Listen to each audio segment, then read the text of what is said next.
नमस्कार साथियों।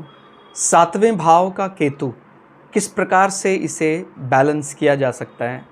देखिए, सातवां भाव जो है वो हमारे स्पाउस, पार्टनरशिप का है।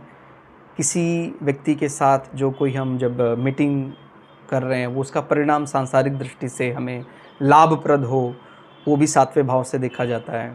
और हमारे जो स्पाउस के साथ संबंध हैं उसमें एक अलगाव ना आए, क्योंकि केतु जो है वो थोड़ा सा डिटैच करवाने वाला ग्रह माना जाता है। तो क्या करने से वो बात बन जाती है।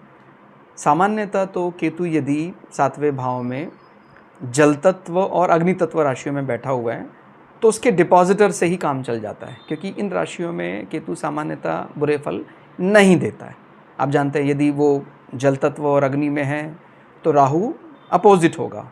फिर माने केतु अगर सातवें है तो राहु लग्न में उसको पृथ्वी या वायु तत्व राशि मिल जाएगी जो बैलेंस कर लेता है। ज़्यादा दिक्कतें तब आती हैं जब केतु पृथ्वी तत्व और वायु तत्व राशियों में सातवें भाव में, तो वो मटेरियल गेन को लेकर थोड़ा सा डिटैच होने की कोशिश करता है। आप समझते हैं, पृथ्वी का संबंध हमारे अर्थ से है और वायु का संबंध हमारी कामना पूर्ति से। तो जब कामना पूर्ति की बात आती है तो वो थोड़ा सा डिटैच हो जाता है, उसको छोड़ देता है। तो क्या करें?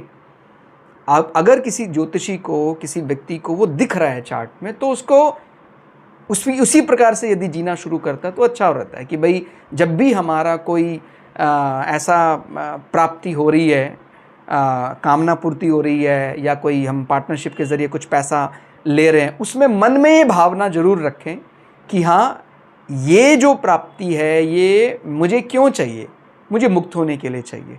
अगर कोई भी पार्टनरशिप से होने वाली प्राप्ति का संबंध पूरी तरह भोग में लगाने की वृत्ति होगी तो वो मैनिफेस्ट नहीं हो पाएगा, माने वो अंततोगत्वा कहीं फेल होता दिखाई देगा। और अगर भाई जैसे हम पार्टनर के साथ घूमने भी जा रहे हैं तो भी उसमें एक प्रकार का कि भाई मुझे एक स्पिरिचुअल जर्नी का मौका भी मिल जाएगा, साथ साथ दोनों साथ मिलकर भगवत गीता जैसे ग्रंथ का अध्ययन भी शुरू कर सकते हैं। दोनों माने पति पत्नी का जो मिलन है उसको एक आध्यात्मिक रूप भी देना केतु के सातवें भाव में बैठे सबसे बड़ी अलाइनमेंट हो सकती है। और अगर कोई व्यक्ति इसको अलाइन करना सीख लेता है, फिर मुझे नहीं लगता कुछ और उसको मत्स्य पुराण और मत्स्य अवतार की कथा इंक्लूड करने की ज़रूरत पड़ेगी।